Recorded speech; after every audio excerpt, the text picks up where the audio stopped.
The ketogenic diet is probably one of the most complex eating plans out there. There are quite a lot of things that could go wrong. For me and some other people, it's been life transforming, but for some, it might become a nightmare. That's because they make some of the common keto mistakes. This video talks about the 9 biggest mistakes on the keto diet and how to avoid them. Number 1. Too many carbs. This is probably the most obvious and biggest mistake on keto. You're not restricting your carbohydrates enough. How low you actually need to go depends on your individual tolerance, your insulin sensitivity, your lean body mass and how often you train. But in general, it should be around 30 to 50 grams net. If you're first adapting to keto, then you even may need to go below 30 grams. The lower your carb intake, the faster you'll be able to get into ketosis. But just eating low carb doesn't work. If you're in this peripheral zone between still burning glucose but not being able to use ketones effectively, then you'll never adapt completely. This would be the worst place to be because your body is constantly in an energy crisis. The solution is to go straight to ketosis and lower your carbs around 30 to 50 grams. Number 2, eating the wrong foods the wrong way. Even though some foods can be keto friendly, it doesn't mean that they're good for you. Processed food comes in many shape and form. It's important to know what you're putting into your body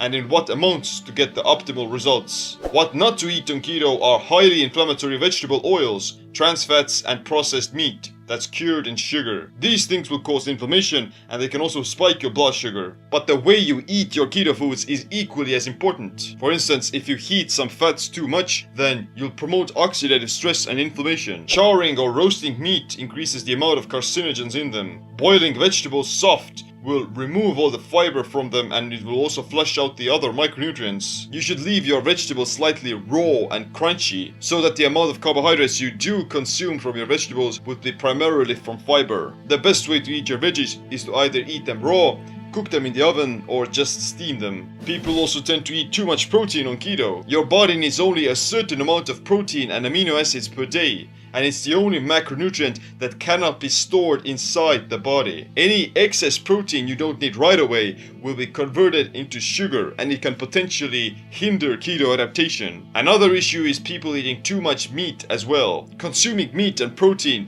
triggers the body's anabolic mechanisms that support muscle growth and bone density. However, too much of it can still promote aging and cancer growth. For paleo and keto people, it's very common to be eating a lot of bacon, steak and eggs. But charring meat and frying your food also makes it more carcinogenic.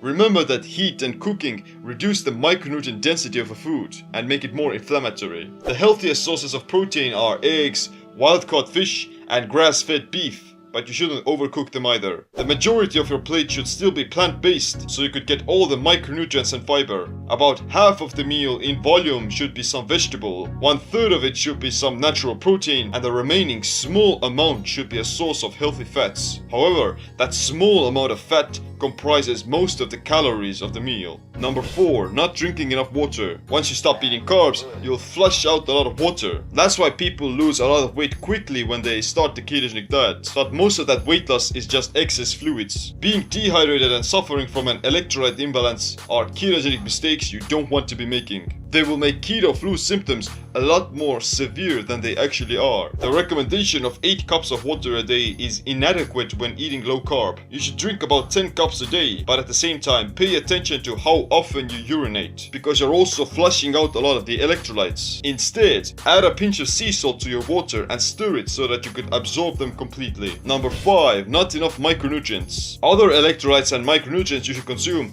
are potassium, magnesium, calcium and sodium. Try to get them as much from your greens and veggies as possible. Potassium, spinach, avocado, salmon, coconut water. Magnesium, chard, pumpkin seeds, spinach, almonds, avocados and dark chocolate. Calcium, kale, sardines, broccoli, bok choy, cheese, raw milk and kefir. When it comes to dairy, then you have to look at how your body reacts to these nutrients. It can cause some bloating, inflammation, rashes and some acne, so you should still want to limit your dairy intake. Sodium, add more salt to your food, drink bone broth, some bouillon cubes, pickle juice, so that you wouldn't get headaches, fatigue or muscle cramps. You can also supple some of the deficiencies. Check out my Amazon influencer shop to know what supplements I recommend you to take. Number 6, you're too stressed out. Being too stressed out is also one of the secret reasons why you fail to get into ketosis. If there are too many stressors in your life, then this adrenaline and cortisol pumping through your veins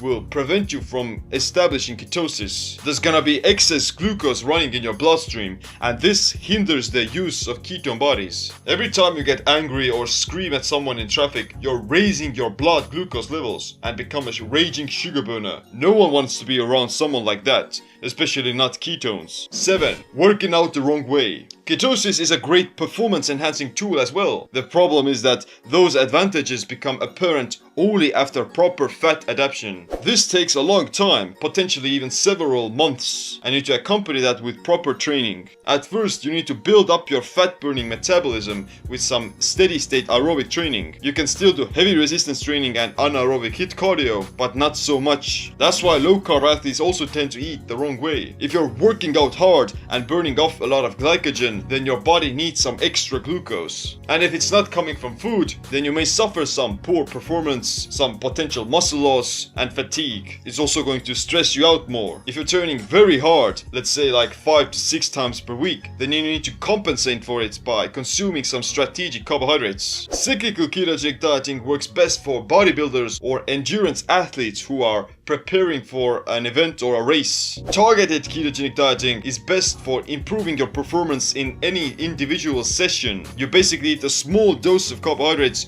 during your workout that's going to promote protein synthesis afterwards. I have books and videos on both of them, so check it out. And one of the biggest mistakes people make is not committing to keto as a long-term thing. Keto shouldn't be a quick fix for fast weight loss. The greatest and most advantageous benefits of keto adaptation appear only after several months. You're going to regain your energy and vigor, which is going to make the fruits of life that much sweeter. Although you can't eat a lot of fruit on keto. You'll feel amazing all the time because your brain has constantly access to high quality fuel. You'll optimize your health and performance by protecting yourself against inflammation, neurodegenerative disease, and other illnesses. You won't be obsessed by food. Of course, you have to pay some attention to these hidden sugars and hidden carbs, but other than that, you'll never feel hungry, you'll lose your sugar cravings, and you don't have to count calories to feel satiated. If you think you're feeling okay right now, then wait until you reach the deepest stages of ketosis. Then you'll realize what abundant energy actually feels like. To learn more about the ketogenic diet, then check out my free ebook Simple Keto. But still, click the like, subscribe, notification bell as well. Thanks for watching. My name is Seem. Stay long term, stay empowered.